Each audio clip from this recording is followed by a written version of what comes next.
Ó, turma, parece que está demorando aqui a gravar, porque, pronto, começou, porque parece que algumas pessoas não consentiram. Aí, ó, tô gravando, tá? Só para pedir o consentimento de vocês.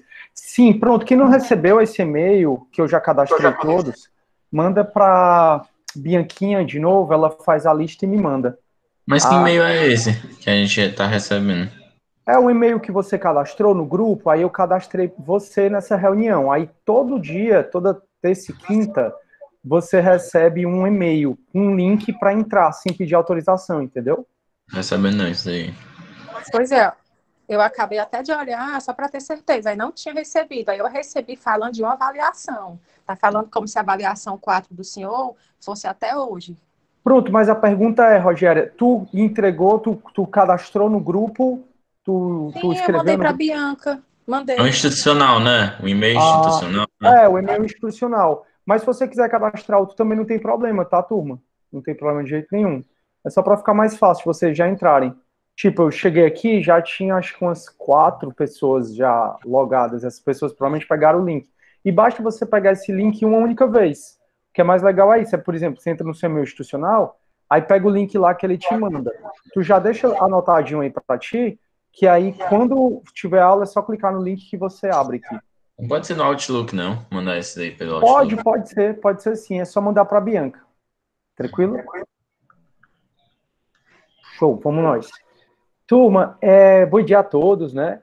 A Camila está falando, professor, duas perguntas. Quando é a prova e se vai precisar o relatório da palestra para a biblioteca?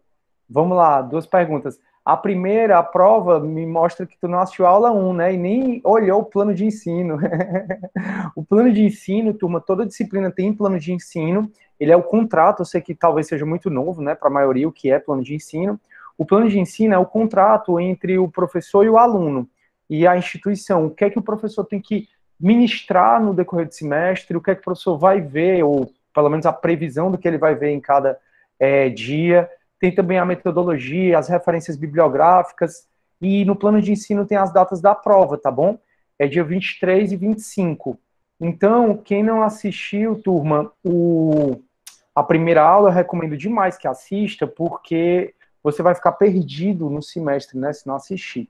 Aí, precisa fazer relatório da palestra da biblioteca? Não, Camila, não precisa. Espero que vocês tenham gostado, né? A palestra foi muito boa, porque toda hora a gente está produzindo conteúdo.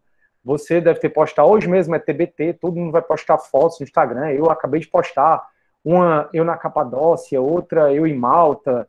Então, assim, esse conteúdo que a gente está produzindo, ele é protegido pelo direito autoral.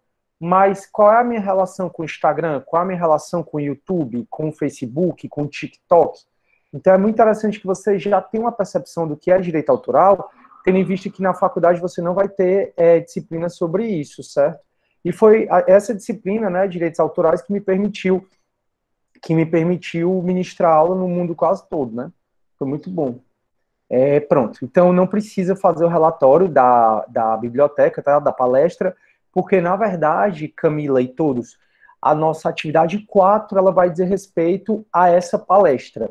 E aí eu sugiro demais que você veja a palestra, eu até já encaminhei o link para a Bianquinha, não sei se ela colocou no grupo, como ela é muito proativa, acredito que ela já tem colocado no grupo. Bianquinha, se puder colocar de novo o link da palestra no grupo, uma palestra rapidinho, tem cerca de 1 hora, você bota aí velocidade aumentada no YouTube, você vai gostar, eu acho. E aí a atividade 4 que começa hoje, né, a gente é sobre algumas perguntinhas sobre essa palestra. Show? Então não precisa fazer relatório, Camila, você pode responder. Aí a Maria Clara também não respondia, Elaine, bom dia. O Rodrigo, eu entro no AVA direto e nunca me pede permissão. Show, Rodrigo. Assim, a situação perfeita é você conseguir entrar no AVA, né, no link lá do AVA e não pedir permissão. Mas sabe por que eu acho que não te pede permissão? Muito provavelmente porque o e-mail que você está logado no Gmail nesse exato momento, por exemplo, nesse exato momento eu estou logado em cine.unifor.br. E aí, no Gmail, né? Gmail, porque a conta da Unify é do Gmail. Provavelmente esse e-mail, ele já está cadastrado, porque tu botou no grupo e eu cadastrei aqui. Mas enfim, eu não aguento mais falar isso, sério, juro, eu vou aceitar e pronto. Eu não aguento mais falar que mande para a Bianca o e-mail, mas mande agora, não deixe para mandar depois, porque eu não vou ficar editando o tempo todo.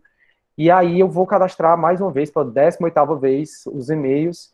E aí toda terça e quinta você recebe um lembrete. Nesse lembrete tem um link, e esse link você consegue entrar aqui sem pedir a minha permissão. Se também não quiser cadastrar, eu aceito aqui sem o menor problema. A única coisa ruim é quando começar a aula que eu vou estar apresentando alguma coisa. Então, por exemplo, aqui eu estou olhando para o Meet agora. Já entrou o Gabriel, está entrando o Igor, está entrando um monte de gente, eu estou aceitando. Mas quando eu começar a compartilhar, eu não consigo mais aceitar, entendeu? A menos que eu interrompa a aula. Enfim, quem quiser pode mandar qualquer e-mail para a Bianquinha, eu cadastro esse e-mail, e basta você copiar o link uma vez e deixei separadinho que você consegue entrar aqui sem autorização. Aí a Bianca tá dando bom dia, Bianquinha, show. Quem não tiver recebido ainda o e-mail do professor, para entrar direto nas aulas, me manda no privado. Aí a Bianquinha vai fazer uma lista e me manda. Por favor, mande hoje, mande agora, para eu também não ter que ficar colocando o tempo todo. É 22 e 27? Pronto, Sara, então é 22 e 27. Eu pensei que era 23 e 20, que era 25 e 26. Tem 22 e 27, não pode? 24. Ah, sim, que susto! 22 e 24, então me enganei. É porque 23 e 25 é quarta e sexta, né? Então é 22 e 24. Obrigado, Sara, então não é 22 e 27. Obrigado, Maria Clara, 22 e 24, tá bom? 22 é a primeira chamada, 24 é a segunda chamada. Se você fez a primeira chamada, não precisa fazer a segunda chamada. Se você não fez a primeira chamada, precisa fazer a segunda chamada. Então, quem fez prova dia 22, dia 24 está liberado. Quem deixou, quem não fez a prova dia 22, tem que fazer dia 24, certo?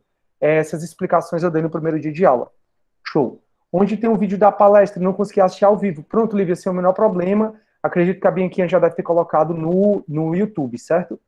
Aí a Sara Lopes, AV1 e AV2. Bom, a AV2 vai ser só em... Agora eu não lembro a data da AV2, mas eu acho que é no final de outubro. Eu acho que é um mês depois.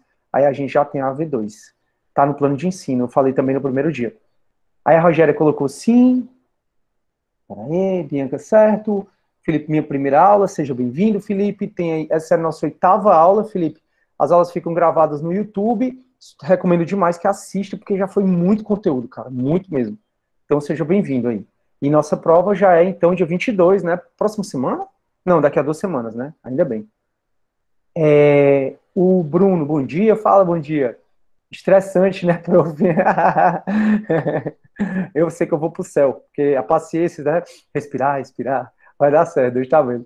Maria Clara, professor, no plano de ensino diz que a avaliação é 22, 24, perfeito, então tá mantido, é exatamente a data do plano de ensino. O Ricardo, AV1 vale de 0 a 10? Nossa senhora, Ricardo, não achou também a aula 1. Essas avaliações, elas computam para nota, tá, turma? Então assistam a aula 1, tá, para não ter que ficar repetindo, até porque acho que a maioria já assistiu essas aulas, então, para não ter que ficar repetindo. Mas a AV1, AV2, AV3, elas vão ter até 11 pontos.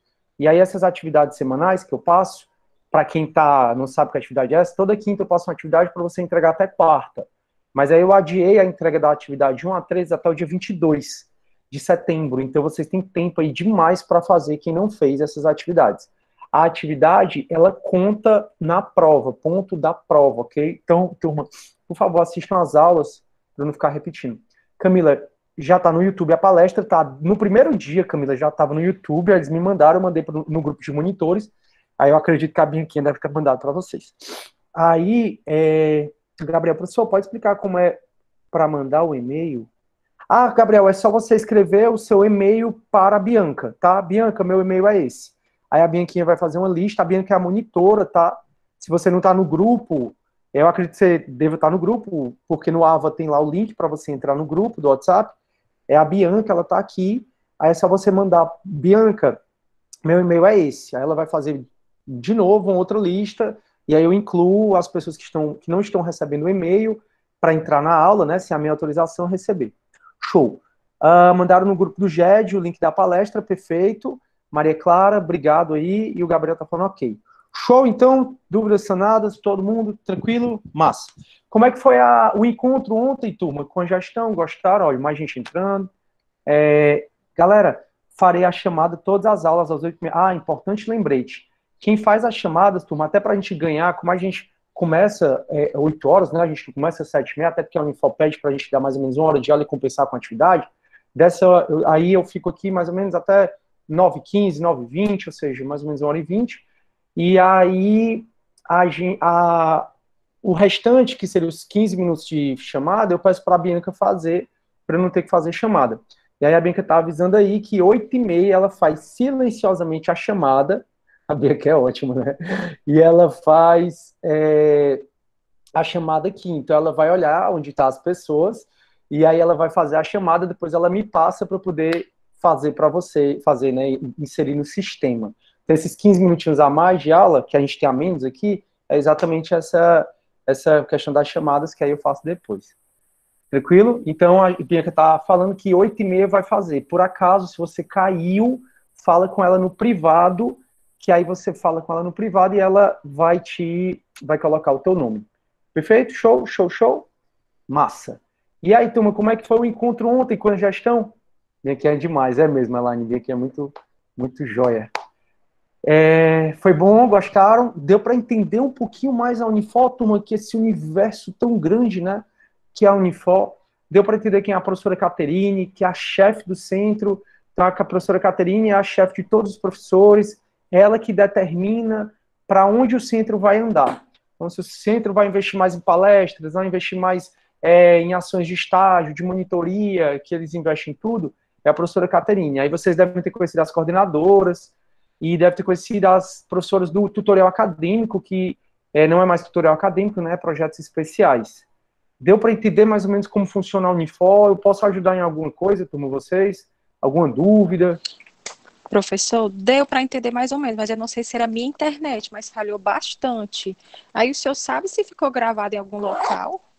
Ô, Rogéria, eu não sei, mas eu pergunto aqui imediatamente, e aí elas me dão a resposta, eu já te falo nessa aula, certo? Deixa eu falar aqui Tá com joia, Tu obrigada. acha que falhou sempre ou falhou quando alguém específico estava falando? No meu, de vez em quando, falhava, durante várias falas de várias professoras. Ah, tá. Vou Aí só por isso que mudar. pode ter sido a minha internet, porque eu estava no trabalho, aí pode ter sido por isso. Turma, só para eu saber, de todo modo eu vou pedir, o Rogério, o link para passar para vocês, mas só para saber, de alguém falhou muito também? Alguém falhou muito também? Sim, não, mais ou menos. Turma, se alguém puder dizer se falhou ou não, eu agradeço. Ou então ninguém assistiu. O meu falhava mais os vídeos. Pronto, valeu, Ari. O meu falhava mais os vídeos. O meu também falhava. Pronto, então deixa eu passar aqui rapidinho. O meu falhou um pouco também.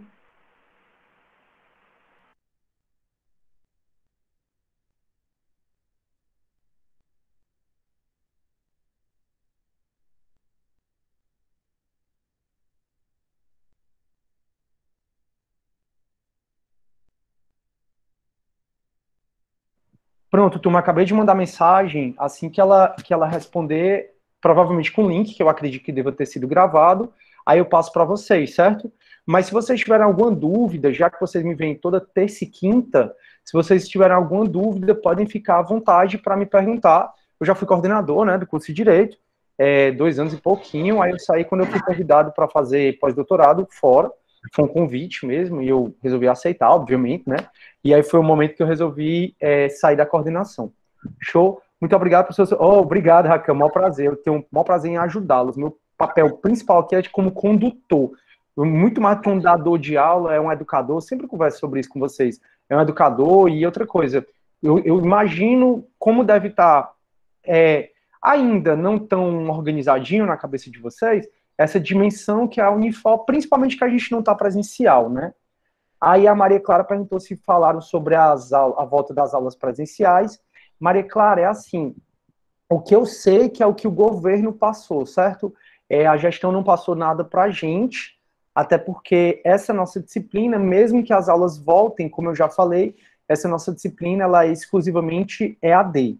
Então, ela começa e termina EAD, certo? Então, o que eu sei é que o governador liberou atividades práticas e de estágio.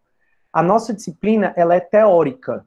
Então, em tese, a gente não poderia voltar, a menos que seja atividades práticas ou de vivências, certo? Então, assim, é o que eu sei. Pode ser que elas tenham dado outra orientação e prevalece o que elas disserem em relação a mim, né? Então, é isso. O meu falhava, falhou um pouco mesmo, o meu falhava, falhou. Valeu, galera, pelo feedback aí. Muito obrigado, professor. Pronto. Aí o Bruno, prof, a atividade 4 é entrega para hoje? Não. Se tiver aparecendo, Bruno, que a atividade 4 até hoje, não se preocupa, tá? Às vezes, tá habilitado lá o AVA uma outra data, então não se preocupa. Eu sempre passo a atividade na quinta-feira, você sempre vai ter pelo menos uma semana para entregar, tá? Então não se preocupa com a atividade 4 ainda, né? Vai se preocupar a partir de hoje para... Eu acho que eu vou botar a atividade 4 também daqui para o dia 22, certo?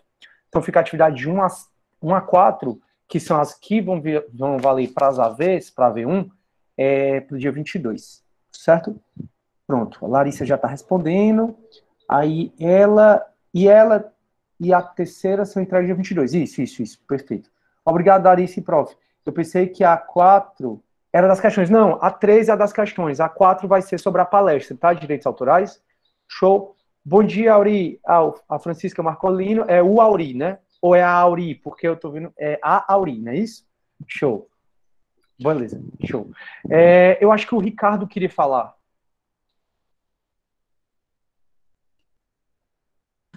Só, a V1, ela vale de quantos pontos? Varia de quantos pontos? Vai de Tem ponto de 0... atividade. Pronto, 0 a 11. Foi como eu expliquei na primeira aula. Eu sugiro demais que assista na primeira aula, porque senão você vai ficar boiando na disciplina. Então, são até 11 pontos, porque fica um ponto extra. E aí, entre essas atividades, elas entram no cômputo da nota, certo? Então, provavelmente, a prova em si, ela vai ter 7 pontos, e cada atividade que eu passei vai valer 1 ponto. Então, dá 11 pontos no total. São 3 atividades, então hoje não vai ter atividade. 4 atividades. Hoje é a última atividade. Conta comigo. Isso, assiste a primeira aula, cara, vai dar certo. Conta comigo, ó. São 7, né? Que a prova vai valer, ó. Aí são 4 atividades. Aí 8, 9, 10, 11. Show? Deus tá vendo. Deus tá vendo tudo. Graças a Deus, hein? Tá, Amém. Graças a Deus. Eu vou pro céu, certeza. Show. Então é isso, turma. Vamos... Mais alguma dúvida, turma? Deus tá vendo mesmo. Falar ali, tá mesmo. Aí, Maria Clara, link da primeira aula para quem não viu. Valeu, Maria Clara. Aí, nesse canal do YouTube, eu não tenho a menor obrigação de gravar essas aulas, a menor. Mas, como eu sou um cara muito legal, e eu sei que tem gente que ou falta aula, não assiste, ou se matricula depois, por uma série de motivos, né? Acredito que não foi porque quis. Aí eu deixo minhas aulas todas gravadas, essa aula 1, aula 2, aula 3, tem até aula 7 lá gravada, essa vai ser a aula 8. Vai já pro YouTube. Então, para quem não assistiu, por favor, assista. E a vantagem é que aqui a gente está em velocidade normal, né? E no YouTube, a velocidade pode ser a que você quiser. Até 2 vezes dá. Eu digo isso porque eu vivo assistindo um vídeo no YouTube acelerado, né? Eu e metade da humanidade. A Bianca, qualquer coisa é só me chamar. Pronto, a Bianquinha, como eu já falei, é a monitora de vocês, ela tá no grupo, ela serve também para ajudá-los nessa caminhada. Fechou? Massa. Turma, mais alguma dúvida? Que, por favor, não seja uma coisa que eu já falei 200 vezes. Mais alguma dúvida? Sim, não, mais ou menos. Ops, show. Turma, o que é que a gente vai fazer agora, tá? A gente vai continuar a nossa matéria. A gente deu uma respirada, né? Já foi muita aula nas 6 aulas que a gente deu. A primeira foi explicando o conteúdo, a disciplina, né? Como eu já falei. Na aula 2 até a aula 6, a gente conversou bastante sobre a filosofia, o surgimento da filosofia, as razões que surgiu a filosofia ocidental na Grécia, essa questão eurocentrista da gente de sempre estudar tudo com base na Europa. Já falamos sobre o que é filosofia, quais foram os primeiros filósofos, e a gente, depois de tanto conteúdo, né, da aula 2 a 6, que foi realmente muito conteúdo, a gente, na aula passada, a gente começou a discutir os mitos que vocês criaram. E é engraçado que eu passo tempo a rir dos mitos de vocês. O da tapioca, o da catiroba. Aí, como eu vi mitos, né, em quase todas as turmas, eu lembro que eu acho que o da tapioca foi aqui, né? Não lembro direito, mas ficam os mitos aqui na minha cabeça, eu morro de rir da criatividade de vocês. E é isso.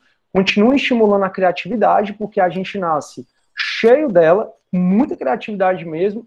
Tanto é que é só você observar qualquer criança e com o tempo a gente vai perdendo, seja por conta da maturidade, seja por conta dessa imposição do sistema de ensino que nós temos, que é muito focado, muito bitolado, muitas vezes para a gente ser aprovado, né, nos vestibulares, e aí esse lado nosso criativo, ele vai ficando de lado.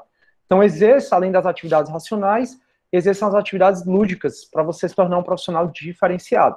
Então, se você gostou de fazer o mito, continue escrevendo história, continue escrevendo, continue pintando, continue desenhando, continue fazendo coreografias, essa parte que desenvolve mais o outro lado do seu cérebro, o lado mais criativo do seu cérebro.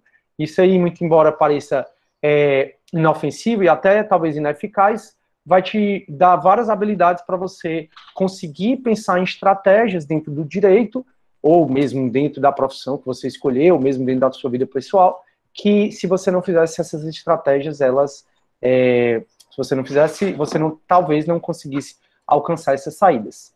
Beleza? E aí na aula passada, então depois de a gente ter aula 2, 3, 4, 5, 6, ou seja, 5 aulas só de conteúdo e muita discussão, né? Vocês veem que a gente discute muito aqui. A gente, na aula passada, a gente discutiu os mitos de vocês, que foram fantásticos. Eu ouvi histórias criativas, foi um dia super divertido para mim, terça-feira, porque a gente saiu desse padrão de eu ficar conduzindo mais, e quem conduziu foi mais vocês, e eu achei brilhante. Então, parabéns aos que participaram. Essa questão de participar também dessas atividades são importantes para vocês desenvolver a habilidade de falar em público, a articulação, tentar controlar um pouco o nervosismo. Nervoso todo mundo fica, isso é normal, mas a gente tem que saber trabalhar isso para não deixar o nervosismo eles nos atrapalhar. Por quê? Porque por uma questão até de sobrevivência, né, até de instinto, a gente foi conduzido para quando a gente está nervoso, isso se um animal, por exemplo, vai atacar a gente, ou acontece alguma coisa que a gente fica nervoso, o nosso corpo, ele automaticamente libera um hormônio, vários hormônios, entre eles o cortisol, que ele meio que traz uma fumaça para o teu cérebro. Porque se você está num estágio que está de perigo, em outras palavras, você vai ser atacado, e a gente lembra dos homens das cavernas, já que a gente está falando em 7 séculos antes de Cristo, então se tem um animal que vai te atacar, o teu corpo não precisa ter os conhecimentos que você tem em relação a quem criou o mundo, em relação a quem é Tales, quem é Pitágoras, quem é Anaximandro ou Anaxímenes. Teu corpo quer que todo o teu sangue reaja, vá para os teus músculos conseguir correr e ter a reação imediata. Então é por isso que quando a gente fica nervoso na hora da prova, por exemplo, a gente diz assim, poxa vida, eu sabia tanto essa matéria e na hora deu branco. O que é esse deu branco? É exatamente o teu nervosismo que fez produzir esse hormônio, e esse hormônio injetou mais sangue no teu cérebro, em compensação ele diminuiu tuas funções cerebrais, e por isso que deu branco. Então, essa questão da gente sempre tentar se desafiar, se tentar colocar numa posição onde a gente vai tentar ter esse controle emocional, ela é muito importante, certo? E ela é o que determina se você tem coragem, vai ser corajoso, ou se você vai se portar mais como um covarde, no sentido de, não vou. Não estou dizendo que quem não foi para atividade, né, pelo amor de Deus, Deus me livre, teve atitude covarde de jeito nenhum, mas assim, é o que vai determinar mais na frente você poder, por exemplo, pegar uma grande causa e ser muito exitoso, ou você ser igual a todo mundo e ficar na mesma posição que todo mundo. Já disse Einstein, eu morro de repetir isso para vocês, que louco é aquele que quer ter um resultado diferente fazendo a mesma coisa. Então, se a gente faz a mesma coisa que todo mundo, no final das contas, a gente vai acabar sendo igual a todo mundo. Se a gente sai do padrão, vira um ponto fora da curva, realmente você vai ter outra trajetória que as pessoas não tiveram. Então, é como eu sempre digo, professor, e quem é o senhor para falar isso? Bom, como eu já até expliquei para vocês, graças a Deus, muito novo, terminei meu pós-doutorado, fui convidado para fazer um pós-doutorado, e ministrei aulas em inglês para vários públicos, inclusive de língua nativa inglesa, eu que nunca tive, nunca nem morei fora, todo o inglês que eu tenho de conhecimento foi um inglês que eu mesmo aprendi, praticamente autodidata. E realmente dava aquele nervosismo, eu podia esquecer, eu podia recusar várias palestras que eu dei, várias aulas que eu dei, e não, fui atrás e disse, eu vou com medo, mas vou. E talvez isso seja decorrência de toda uma postura, um comportamento que eu sempre tive de ir em frente. Eu vou com medo, mas vou. É isso que eu estou dizendo. Então, por exemplo, domingo não, segunda mesmo, né, dia da independência, estava dando uma entrevista na TV Jangadeiro, dá aquele nervosismo? Dá, claro. Tem horário nobre da televisão, né, que acho que foi meio-dia, 11h30 mais ou menos, tem horário nobre da televisão, você sabe que tem um maior pico de audiência, dá, mas vamos assim mesmo. Inspira pelo nariz e expira pela boca. Então, eu estou falando tudo isso para vocês perceberem que tem um sentido. quando o professor pede para vocês conversarem, quando o professor pede para vocês se articularem. Até para a gente sair desse modelo de sempre o professor ser o dador de aula, né? Muito embora aqui, como eu já disse, eu várias vezes não me sinto dador de aula, até porque a filosofia, ela permite que a gente escuta muito. Show? Raquel está falando em grande lição, muito obrigado, Raquel. Meu papel, como eu sempre tento, é conduzi-los da melhor forma, tentar, pelo menos, achar o caminho, ou ajudá-los nesse caminho aí, já que a minha única diferença para vocês, única mesmo, é que eu tenho mais tempo no direito que vocês. Ponto. Tirando isso, somos todos iguais aqui. Fechou? Massa. Turma, então, o que é que a gente vai fazer? A gente vai retomar a questão da nossa... Isso dá uma tranquilidade. É, que bom, isso já dá uma tranquilidade. Pois é. Show de bola. Auri, valeu. Turma, então o que é que a gente vai fazer? A gente vai retomar o nosso conteúdo. 99 transpiração e 1% inspiração. Boa, Ricardo, se isso vale como seu lema de vida, cara, segue em frente. O importante é a gente achar um caminho que a gente acha que pra gente é correto. Show de bola. Então é muito trabalho que ele está falando, 99% trabalho, né? 99% trabalho, transpiração e 1% a inspiração. Mas, turma, então a gente vai voltar aqui e a gente vai voltar ao nosso conteúdo, né? Para quem está chegando agora, a gente já viu o livro base, pelo menos nesse início, é o da Marilena Chauí. Fora isso, na primeira aula eu mostrei para vocês onde você encontra na biblioteca digital livros de filosofia. E aí, turma, o livro básico que a gente tinha estudado bastante é da Marilena Chauí, e lá a gente já viu a introdução, e aí o livro é dividido por unidades, né? Aí a gente viu a unidade 1, capítulo 1, 2, 3, e a gente está entrando no 4. No 4 ele fala de períodos da filosofia, que é a nossa matéria daqui para o final do ano, a gente vai falar só sobre os períodos da filosofia. Como vocês sabem, essa nossa disciplina ela é muito mais falar da história da filosofia do que dos pensamentos de cada filósofo, porque esse pensamento de cada filósofo e a relação deles com o direito é na disciplina Filosofia do Direito. Aqui a gente está estudando mais a história da filosofia, vocês entenderem o contexto de cada época da filosofia. Tem 4 períodos, né? Lembrem, filosofia, a grande maioria das vezes as coisas são 4. E aí, a gente entrou, então, no período da filosofia, vou revisar um pouco, e a gente vai entrar no primeiro período, que é a filosofia da antiguidade, a gente vai ver as 4 escolas do período pré-socrático ou cosmológico, que vocês já sabem o que é. Aí a Camila, professor, uma dúvida, a filosofia moderna começa no Renascimento e vai até o Iluminismo? É assim, o Renascimento, ele realmente foi o que deu as bases para o surgimento da filosofia moderna. Após surgiu o Iluminismo, que aí racionalizou ainda mais o pensamento, né? Que a gente tem uma ruptura com a Idade Média, com a filosofia medieval, exatamente com o Renascimento, que renasce das cinzas, aquela coisa que a gente já conversou, e aí, na filosofia moderna, ela tem como base, como alicerce, o Renascimento e também o Iluminismo. Até que começam as grandes guerras e a humanidade começa a pensar em outra coisa. Mas isso é matéria que a gente vai ver mais na frente, tá bom? Quando a gente passar da Idade Média, a gente começa a discutir um pouco sobre isso. Fechou? Turma, então eu vou compartilhar minha tela, só para mostrá-los onde a gente acha. É o mesmo material da aula retrasada, tá? Aqueles slides que está no AVA, aí eu vou ensiná-los como é que vocês chegam lá, ou então é só relembrar. Pronto, minha tela está aparecendo para vocês. Tá aqui o AVA da gente, ó, Filosofia, H311, nossa turma é a turma 7. Aqui é o plano de ensino, esse documento que tem tudo que você precisa, né? Inclusive o conteúdo que a gente vai ministrar, tem datas da prova, metodologia, a bibliografia recomendada.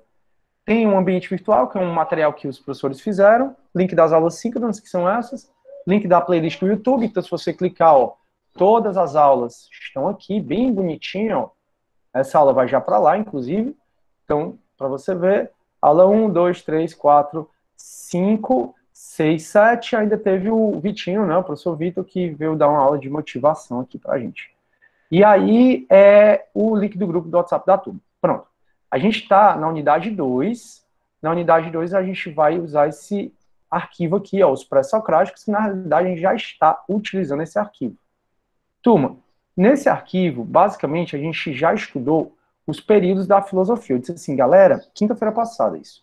O objetivo dessa aula é que você entenda os principais períodos da filosofia, da história da filosofia.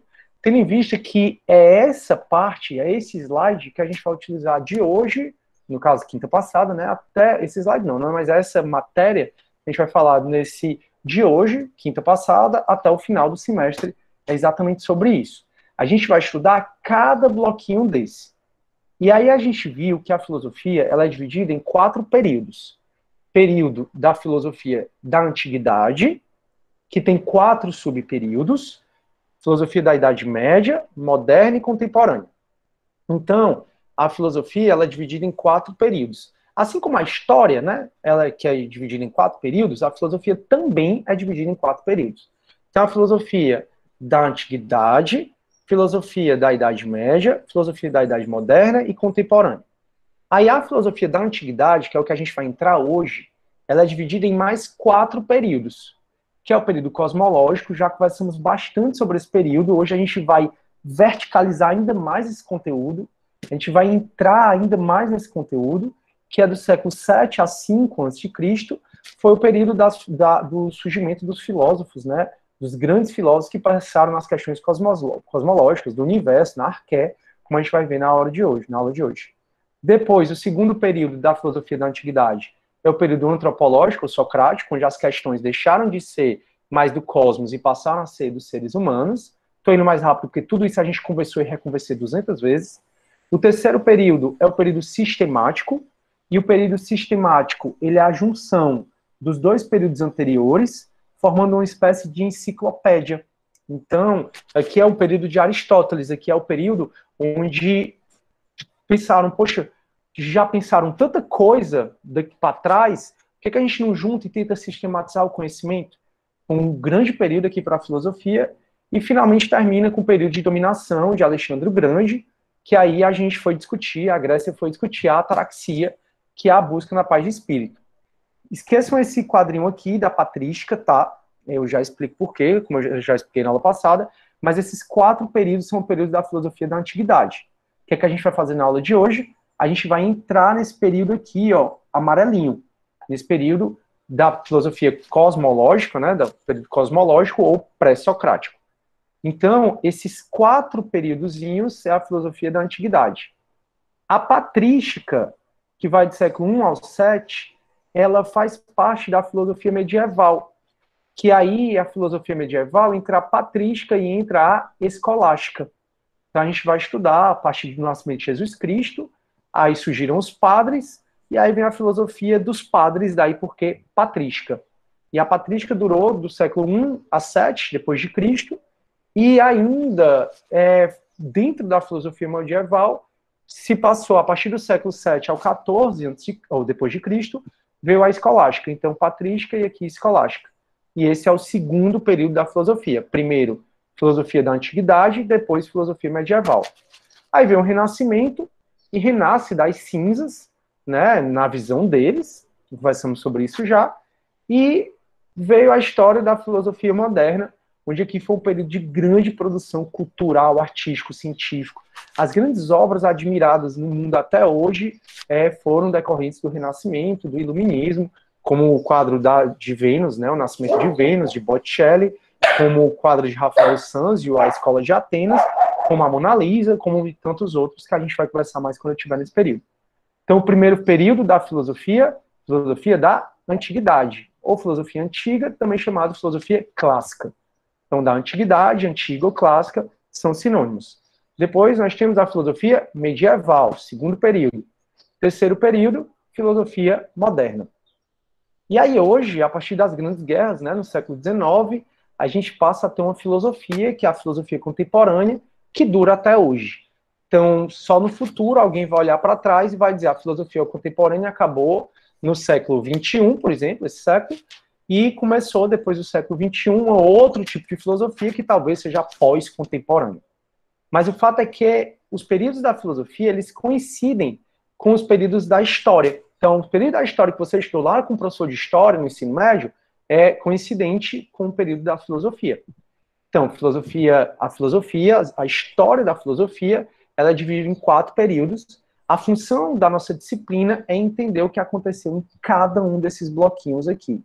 Então, a gente vai estudar cada um desses bloquinhos. Quando eu chegar na filosofia contemporânea, a gente acaba o nosso semestre.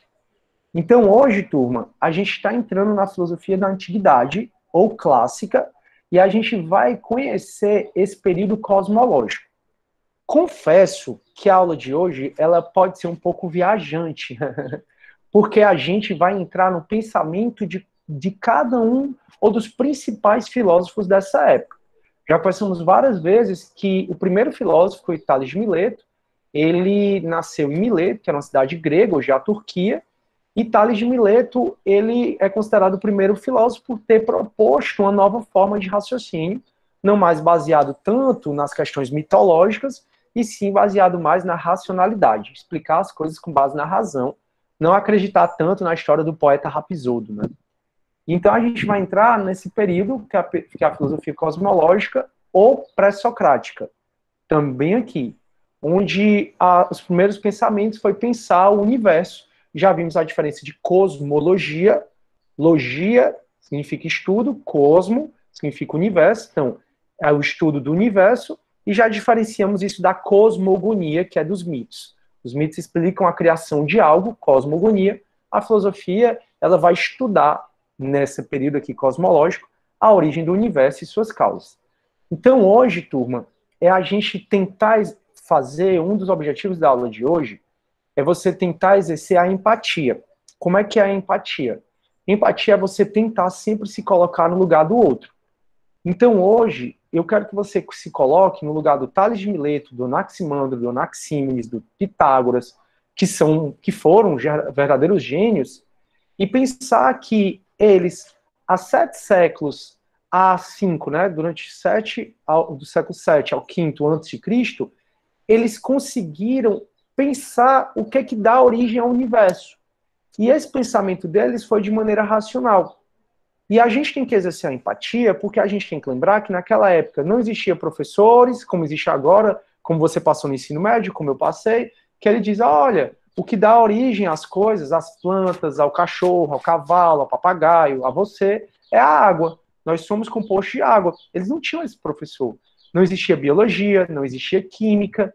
E, na verdade, esses primeiros filósofos, eles foram chamados de físicos. Tanto é que Aristóteles refere-se a eles como físicos. E físicos, naquela época, não tinha a conotação de física que tem hoje, né? Hoje, se a gente for dizer, ele é físico, aí se lembra logo do Einstein, que estuda a lei da gravidade, que estuda a eletricidade, que estuda a força, enfim, se a gente pensa em físico, a gente já delimita muito o nosso pensamento. Na época desses filósofos, e repito, a gente está falando de 7 séculos a 5 séculos antes de Cristo, eles eram conhecidos como físicos, porque os físicos eram aquelas pessoas que estudavam a natureza. Então, se você vê em alguma leitura que você venha fazer que esses filósofos eram físicos, na verdade quer dizer que eram filósofos, que eram pessoas que estudavam a natureza como um todo. Então, somente muito depois, lá na Idade Moderna, é que a física vira a física que a gente conhece hoje. Ela delimita mais o conhecimento da física nas questões que a gente estuda, né, no ensino médio, ou se você for fazer faculdade de física. Que aí é a força, a termodinâmica, a eletricidade, essas matérias aí, que tem umas que são muito legais e tem umas que são muito chatas, na minha opinião, né? Mas tudo bem. Então, o que é que a gente vai fazer hoje? Vai entrar nesse período cosmológico, nesse amarelinho aqui. Deixa eu tirar aqui meu slide, porque senão ele não vai voltar. Ó. Só para você perceber o que é que a gente vai entrar, a gente vai falar desse período aqui, ó. Período cosmológico, ou pré-socrático. Ele vigorou do século 7 a 5 a.C., é o primeiro subperíodo da filosofia da antiguidade. Então, a filosofia da antiguidade é um período da filosofia que é dividido em 4 subperíodos.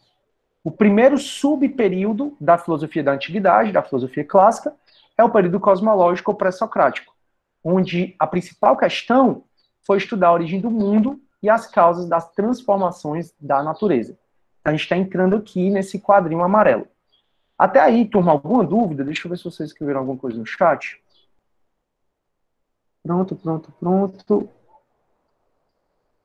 Não, Edvalhão, não. Preciso da presença aqui, pessoal. Só uma dúvida. Pronto. Turma, então ninguém tem dúvida. Posso continuar? Beleza? A Auri está falando ok. Show. Ninguém tem dúvida, né? Posso continuar aqui. Massa. Turma, então a gente vai estudar esse período. E aí, galera, só para vocês perceberem que a filosofia, ela realmente, principalmente nesse início, ela é muito de 4, né? 4, 4, 4. São 4 períodos da filosofia. Filosofia da Antiguidade, filosofia da Idade Média, moderna e contemporânea. Massa. A filosofia da Antiguidade, que é a que a gente vai estudar, tem 4 subperíodos. Quais são os 4 subperíodos da filosofia da Antiguidade? É o período pré-socrático, cosmológico. Vai repetindo para você ver se você consegue aprender. Na sala, né, quando eu ministrava em sala de aula presencial, aí eu pedia para os alunos ficarem repetindo, porque a gente aprende pela repetição. Então, se você puder repetir em voz alta, é melhor para você, ou pelo menos na sua cabeça. Então, a filosofia ela tem 4 períodos: filosofia da Antiguidade ou Clássica, filosofia da Idade Média, Idade Moderna e Contemporânea. Show! Esse primeiro período da filosofia, que é a filosofia da Antiguidade, tem 4 subperíodos. Quais são os 4 subperíodos? Pré-socrático cosmológico, socrático ou antropológico, período da filosofia sistemática, período sistemático, e período helenístico ou greco-romano. A gente está entrando, então, professor, repito. Tá, primeiro período da filosofia, que é da Antiguidade ou filosofia clássica, são 4 subperíodos, onde nós temos pré-socrático ou cosmológico, socrático ou antropológico, sistemático, helenístico ou greco-romano. A gente está estudando o primeiro, que é o cosmológico ou pré-socrático. E eu queria que vocês percebessem que dentro desse período cosmológico ou socrático, tem 4 escolas. Quais são as 4 escolas que, as principais, né, as 4 principais escolas dessa época? As 4 são exatamente a escola jônica, que a gente vai estudar, ou milesiana, porque os principais filósofos daqui era de Mileto, como a gente vai já ver. Tales, Anaximandro, Anaxímenes, ele era de Mileto, só não Heráclito, mas fiquem com calma em relação a isso. A escola pitagórica ou itálica, porque aqui são os Pitágoras, né, e os seguidores de Pitágoras, os pitagóricos, e aqui é no sul da Itália. Então aqui escola jônica ou milesiana, exatamente porque esses caras aqui eram de Mileto. Então, na escola pitagórica é conhecida também como escola italiana, porque isso aconteceu no sul da Itália, e aí a gente tem Pitágoras. A Eleata, e aqui tem Parmênides, Heráclito e Zenão. Eu não concordo, Heráclito tá aqui, tá, turma? Esse slide não é meu, então eu acabei não alterando, mas eu sempre faço essa referência que, para a grande maioria dos estudiosos, inclusive nesse slide mesmo, mais à frente, né, mas no início, ele coloca Heráclito como na escola jônica. Então, eu não concordo, Heráclito está aqui, certo? Então, aqui seria mais Parmênides e Zenão mesmo. Então, é a outra escola. E, finalmente, a escola da pluralidade. Então, a gente tem 4 períodos da filosofia. Dentro do primeiro período, que é a filosofia clássica ou antiga, a gente tem 4 subperíodos. E dentro do primeiro subperíodo, que é a escola, que é o período pré-socrático ou cosmológico, a gente tem 4 escolas. Quais são essas 4 escolas? Vai repetindo, galera, porque para você ir entendendo, tá? Como eu disse, a nossa disciplina é mais história da filosofia, então a gente precisa entender essa parte. Então aqui é a escola jônica ou milesiana, porque eles vêm de Mileto. E a principal questão dessa escola, certo? Lembrem que todas elas estão pensando na origem do universo, na criação do universo, qual é a substância, então é tudo relacionado ao estudo do universo. E aí, nessas 4 escolas, a escola jônico-milesiana, a principal razão deles existirem, né, a principal questão deles foi a busca do arqué. O arqué, eu até já conversei com vocês sobre o que é isso, é a substância que dá origem a todas as coisas. Na bem da verdade, quase todas as escolas aqui, elas vão falar de arqué. Então, a grande maioria das escolas vão falar de arqué aqui, e em especial, quem iniciou essa discussão foi a escola jônica ou milesiana, com Tales de Mileto, que eu até já antecipei que ele foi o primeiro a racionalizar e, através da razão, descobrir que a água é o nosso arqué. Então, a escola jônica, ela busca o arqué, com Tales de Mileto, Anaximandro, Anaxímenes e Heráclito.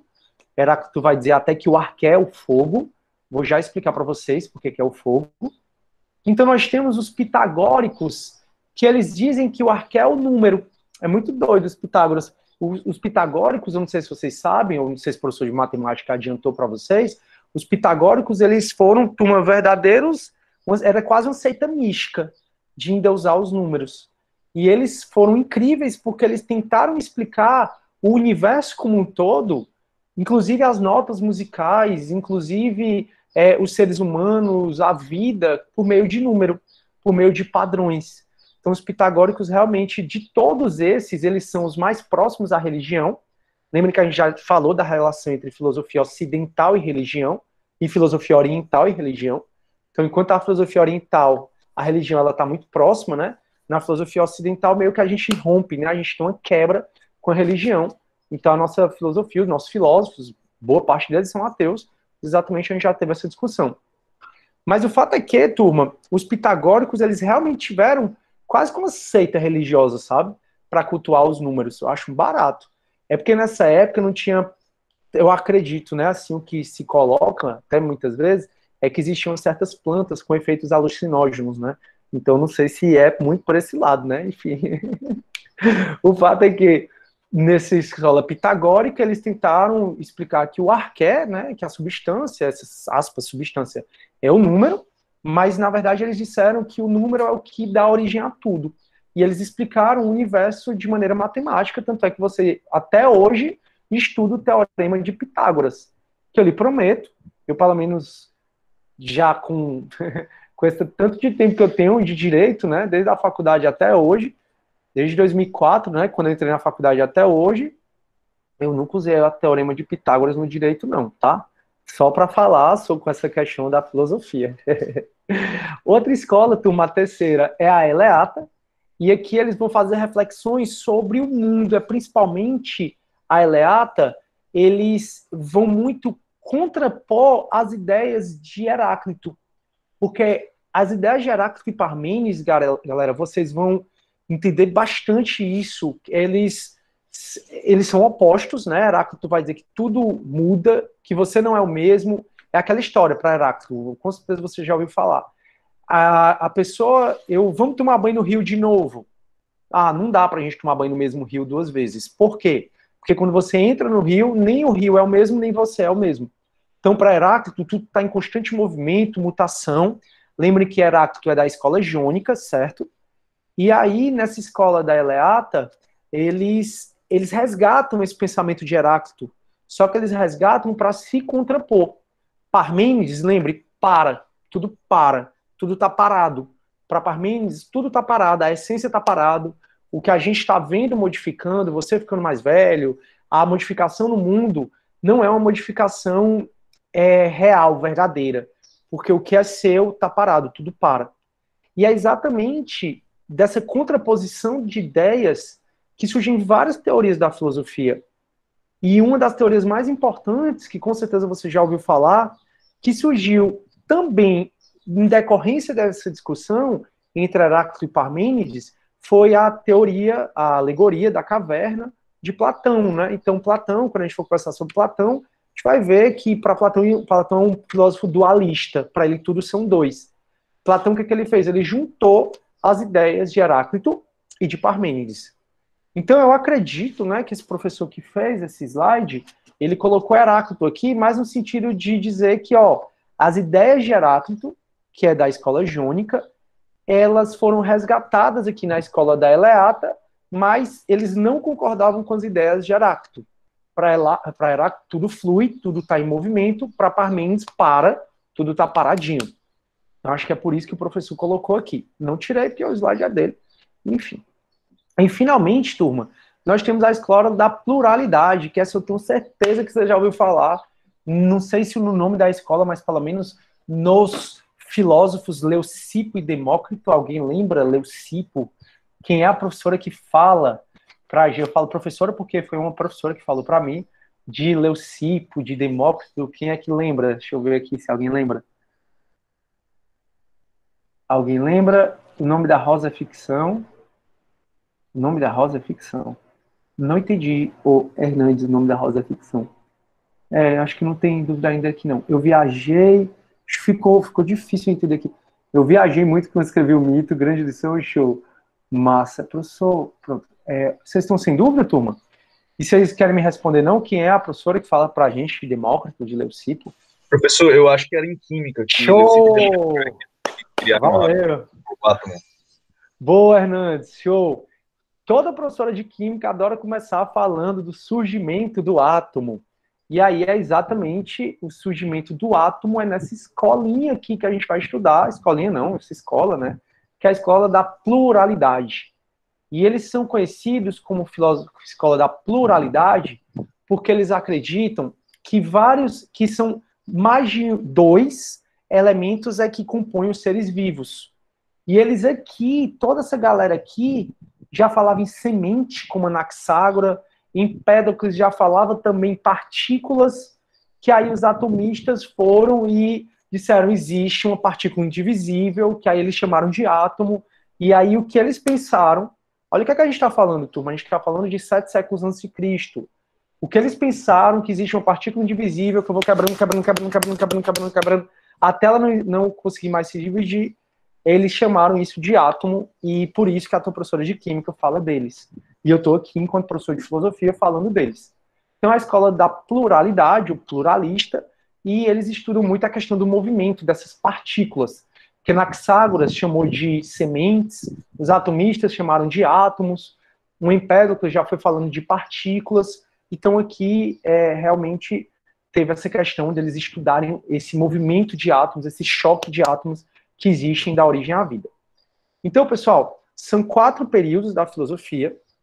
Dentro da filosofia clássica ou da antiguidade, são mais 4 subperíodos, que a gente está no primeiro, cosmológico ou pré-socrático, e dentro desse período cosmológico ou pré-socrático, são 4 escolas, que é a escola jônica, a escola pitagórica, a escola eleata e a escola da pluralidade. Jônica, pitagórica, da eleata e da pluralidade. Os principais representantes, a gente vai estudar o que cada um desses pensou, certo? Eles estão aqui. A única retificação que eu peço que você ache, ou então a única nota que eu peço que você faça, é colocar Heráclito na escola jônica, ou milesiana, tá? Coloca Heráclito aqui e não aqui. Talvez o professor tenha colocado Heráclito aqui exatamente para poder resgatar o pensamento, porque o pensamento dele foi resgatado por Parmênides e por Zenão. Show? Beleza até aí, né? Mas o que é legal você fazer agora, turma? Deixa eu só contar aqui. É você fazer uma tabelinha como essa, tá? Deixa eu ver quantas colunas tem essa tabela. 1, 2, 3, 4, 5, 6. Tente fazer, turma, uma tabela como essa, com 6 colunas, e você vai precisar de 10 linhas. 6 colunas, deixa eu parar a minha apresentação. 6 colunas e 10 linhas. Então, comece a fazer, enquanto eu vou discutindo aqui com vocês, bote no seu caderno uma tabela, onde você vai fazer 6 colunas e vai fazer 10 linhas. Bote no caderno ou no computador, onde você achar melhor. Isso vai facilitar muito o teu trabalho e vai facilitar muito o teu entendimento, porque a gente vai falar de 9 pensamentos diferentes. E essa tabela ela vai te ajudar a lembrar o que cada um pensou, de maneira mais imediata.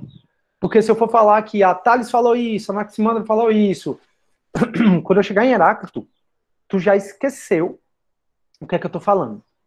Então, coloque uma tabelinha. Nessa tabela, você vai precisar de 6 colunas.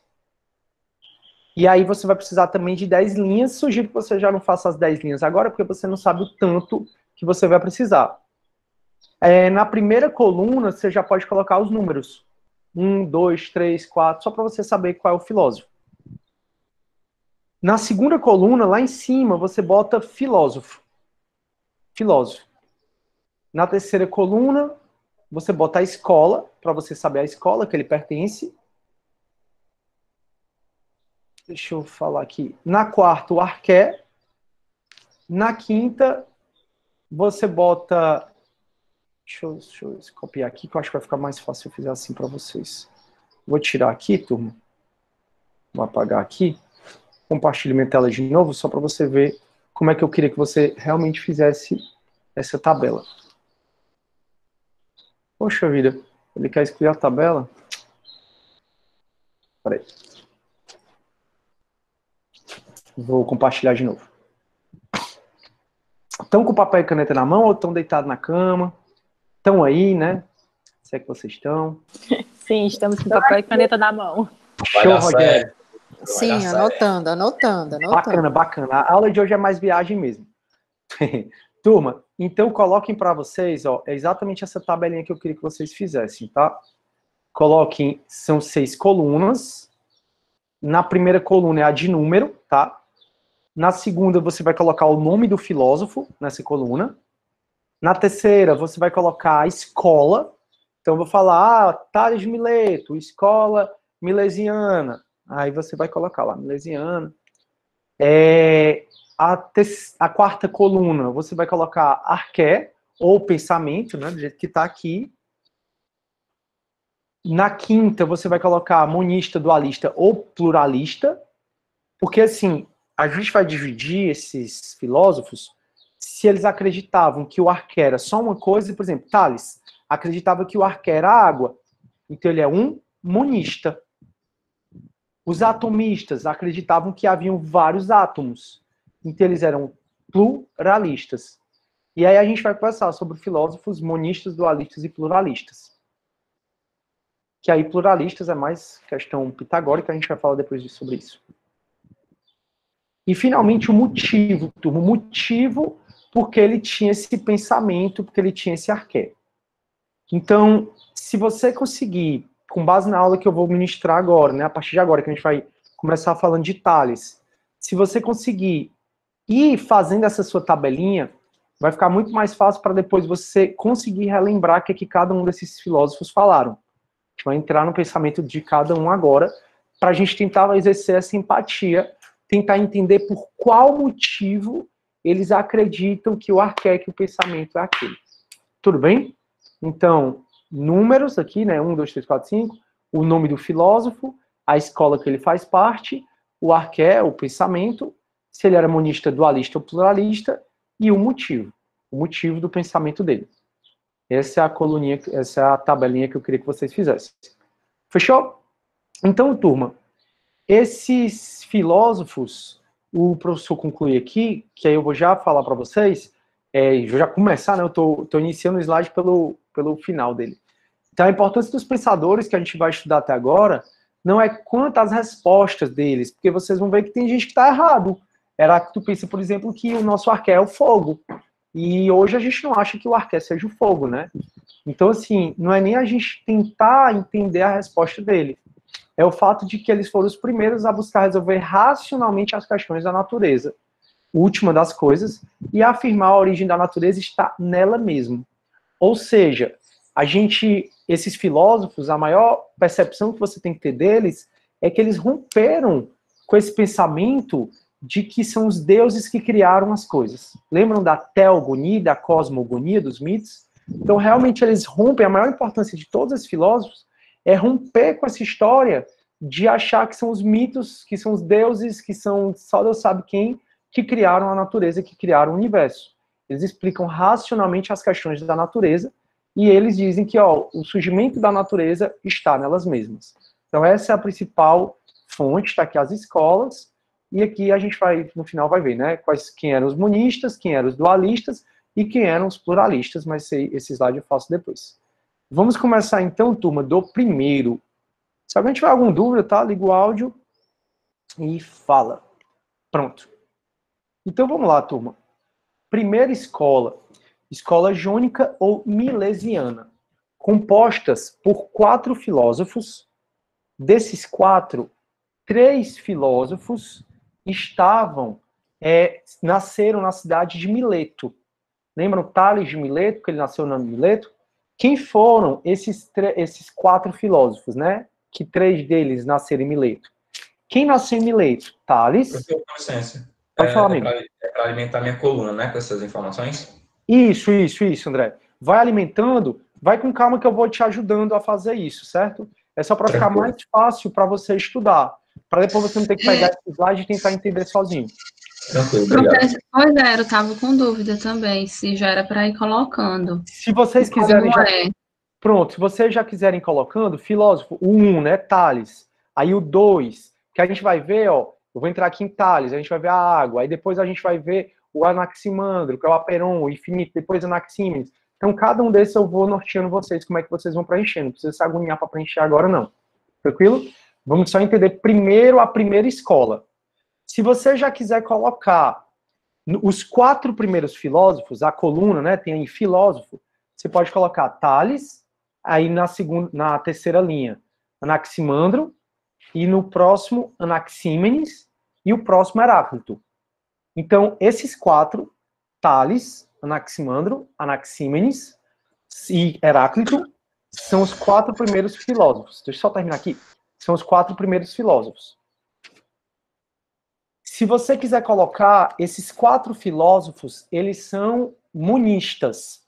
Então, na coluna onde você colocou monista, dualista, nessa primeira coluna aqui, ó, você bota linha 1, Tales, linha 2, Anaximandro, linha 3, Anaxímenes, linha 4, Heráclito. Aí a escola desses 4, bem aqui, é a Eleata. Que Eleata, meu Deus? É a jônico-milesiana. Jônica ou milesiana. O arqué eu vou ver com vocês, e você pode colocar que todos esses 4 são monistas, porque eles acreditavam, né, que era uma coisa que dava origem a tudo. Então você já pode preencher, né, os 4 filósofos, cada um em uma linha. A escola deles é a monista, a escola deles, que escola monista, assim, eu tô doido. A escola deles é a jônica ou a milesiana, e eles são monistas. O que é que a gente vai estudar agora? O arqué para cada um deles, que aí você vai preencher na medida que eu vou colocando, e você vai escrevendo o motivo, por que você acha que ele escolheu o arqué. Então, já pode preencher essas 3 colunas, e essas outras 2 eu vou falando, para Tales, água, Anaximandro, Aperon. Aí você vai escrevendo aqui, e o motivo você vai tentando entender e escrever com suas palavras, certo? Porque você acha que para Tales era água, para Anaximandro era o Aperon, para Anaxímenes o ar, por aí vai, para lá o fogo, por aí vai. Alguém ia falar?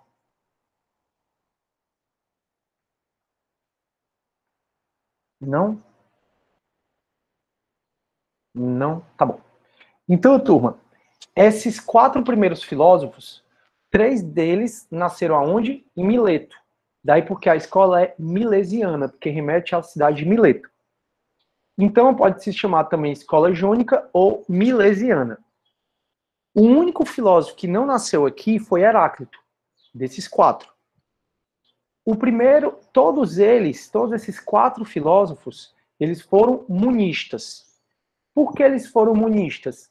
Porque eles acreditavam que a arqué é uma coisa só.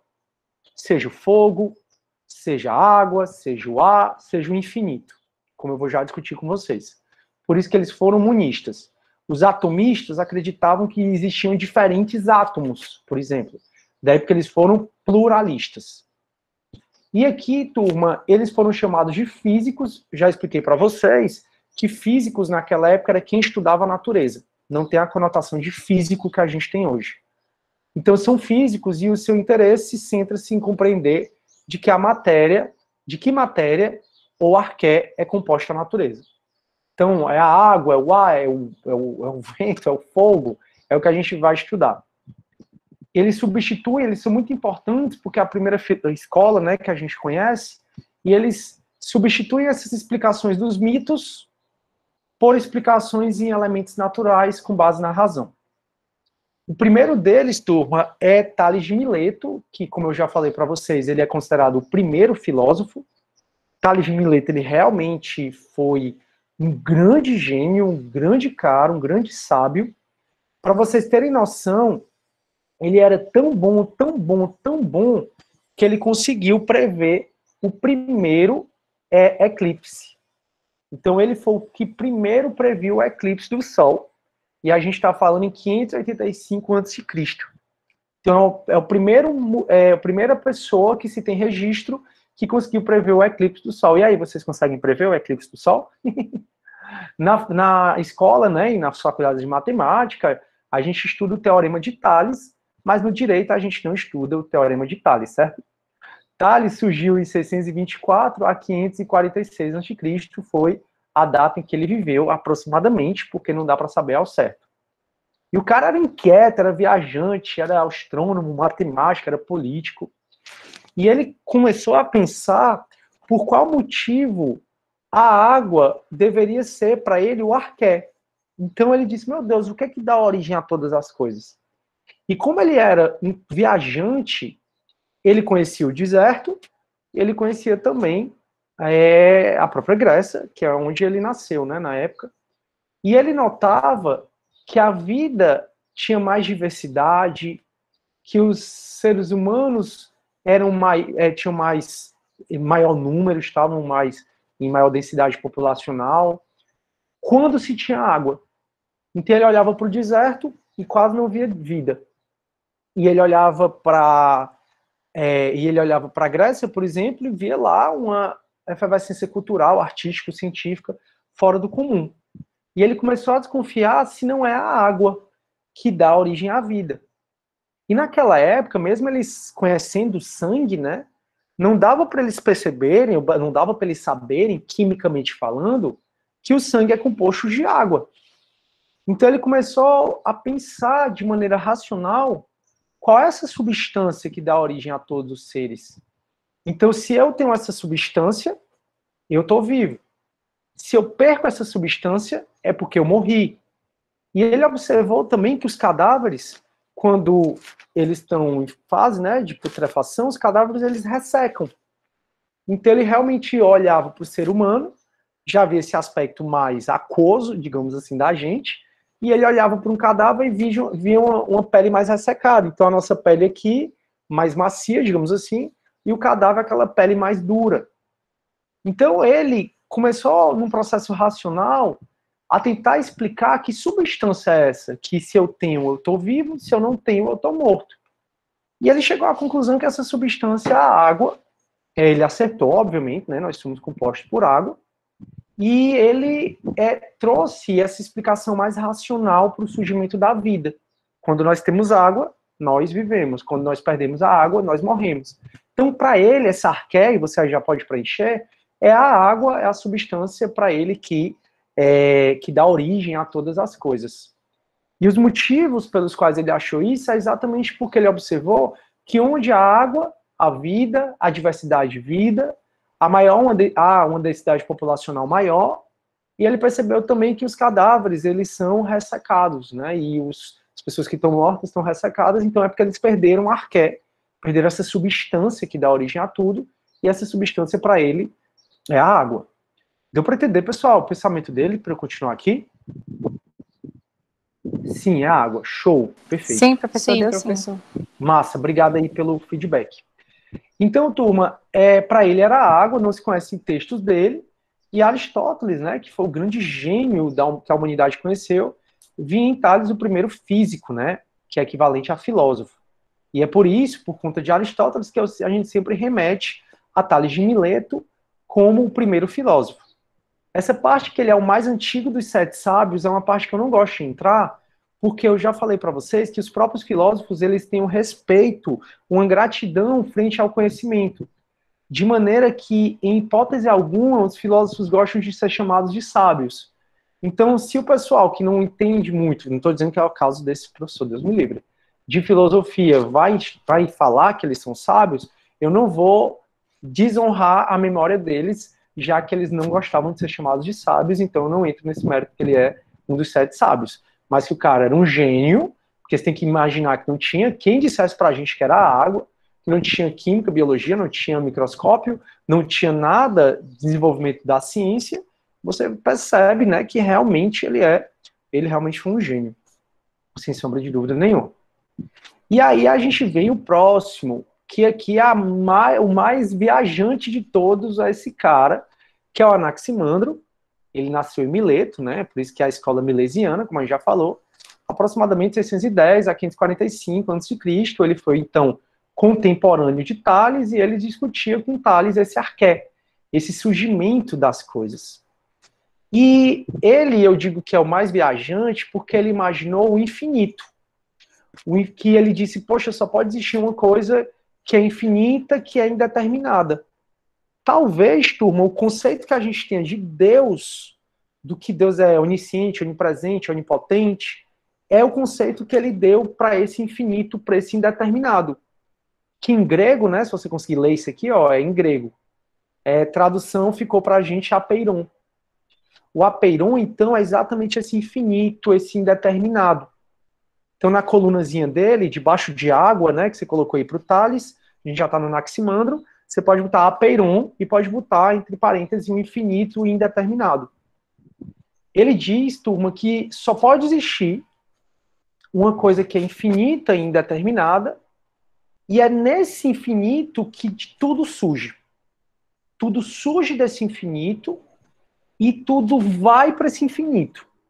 Então é como se as coisas surgissem desse indeterminado e quando a gente morresse, a gente voltasse para esse indeterminado e viria aí o ciclo da vida aí do Rei Leão.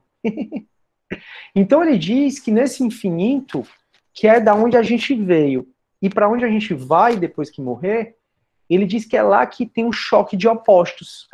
É lá que eu encontro, aqui como eu coloquei como exemplo, né, o calor, o frio, a água e a terra, o masculino e o feminino, o seco e o molhado, a noite e o dia, o claro e o escuro. Então, assim, há muito tempo a filosofia, há 6 séculos antes de Cristo, a filosofia já entende uma percepção binária do mundo. Então, vocês estão vendo, né? Vocês estão vendo uma imagem minha agora, e na verdade é um conjunto de números, né, binários, 01010101, que desse código o computador interpreta e você está vendo o que você está vendo. Então, ele já 7 séculos antes de Cristo, já existia esse conceito binário do mundo. E é um conceito que permeia a gente hoje, tanto é que a minha máquina está apresentando esse slide para vocês. Esse slide ele é composto por código, que é o código binário, 00010101. E Anaximandro, ele já percebeu que realmente o mundo é binário, que existe a noite, o dia, o masculino, o feminino, o seco, o molhado, enfim, que tudo é binário. E ele diz que é nesse binário que há o choque dos opostos, e é esse choque de opostos que forma o mundo. Talvez ele percebendo o dia e a noite, percebeu que agora está dia, e então para onde foi a noite? Para onde foi aquele escuro? Ah, ela foi para o infinito. Aí quando vem a noite, para onde foi esse dia? Foi para o infinito. Então ele percebeu esse ciclo das coisas, de maneira que a nossa vida aqui, ela, depois que a gente morrer, para onde é que a gente vai voltar? Para o infinito. Então ele é o mais, no meu ponto de vista, obviamente, então aqui Anaximandro, essa aqui é uma tela que é aquela que Platão está apontando para cima e Aristóteles para baixo. A gente vai estudar essa tela, que é a tela Escola de Atenas, né, de Rafael Sanzio. A gente vai falar sobre essa tela aqui. E aqui está ele, Anaximandro, e é o que eu acho mais viajante exatamente por conta dessa relação que ele traz com o infinito, com as coisas. Então ele diz, olha, do apeiron que é o infinito, é o eterno, é o imutável, lá é que as coisas surgem e de lá que as coisas voltam depois que formam esse mundo. E aí tem um fragmento dele que diz assim, ó, óbvio que esse fragmento já foi traduzido, retraduzido, então é mais ou menos assim. Onde as coisas têm sua origem, aí ocorre sua dissolução. Então, aonde eu nasço, aonde você nasce, lá é onde a gente se dissolve, segundo a necessidade. Pois pagam reciprocamente a penitência por sua injustiça, conforme a ordem do tempo. Então, da onde você surge, que é nesse infinito, que é nesse indeterminado, que é nesse eterno. Então, enquanto Tales vai falar, não, é a água, enquanto Heráclito vai falar, não, é o fogo, o Anaximandro vai dizer, galera, não dá pra gente determinar o que é. É o infinito, é o indeterminado. Não dá pra gente dizer o que é essa substância que dá origem às coisas. Por isso que, no meu ponto de vista, a gente... no meu ponto de vista, eu acho que ele entende mais como apeiron o que a gente entende como Deus, que é Deus que nos cria e é Deus que nos leva. Tanto é que a gente, às vezes a pessoa morre e a gente diz, poxa, ele agora está junto ao Pai, ele foi chamado por Deus. Eu acho que é exatamente a percepção que ele tinha. Mas lembrem que aqui a filosofia ela não queria mais essas explicações com base em Deus, e aí ele deu um jeito de chamar, né, de apeiron. Então, no apeiron, que é o infinito, indeterminado, onde ocorre esse choque de oposto e dá origem ao mundo. Então, da mesma forma que você nasceu do apeiron, quando você morrer, você volta para o apeiron, para esse infinito, para esse indeterminado. Não dá para a gente determinar o que é. E a ele, turma, atribui-se as múltiplas investigações e a afirmação de que a Terra é esférica. Então, essa história, né, que hoje é contestada, hoje é dito que a nossa Terra é plana. Não sei se vocês viram, galera. Vou até parar aqui que a gente já está acabando a nossa aula. Eu não sei se vocês viram um casal de, sei lá, um casal de pessoas, não lembro, sei lá se era casal, 2 pessoas, 3, pegaram um barco e saíram no mar para provar que a Terra é plana. Aí eles, foi agora isso, foi semana passada. Aí eles encalharam no alto mar e tiveram que ser resgatados. E eles eram um pessoal que era terraplanista e foram viajar para poder provar que a Terra é plana, que a gente que foram para provar que a Terra é plana. Eu fico pensando, minha Nossa Senhora. Mas há 7 séculos antes de Cristo já se atribuía que a Terra era esférica, e esses primeiros estudos foi desse cara chamado Anaximandro. Show?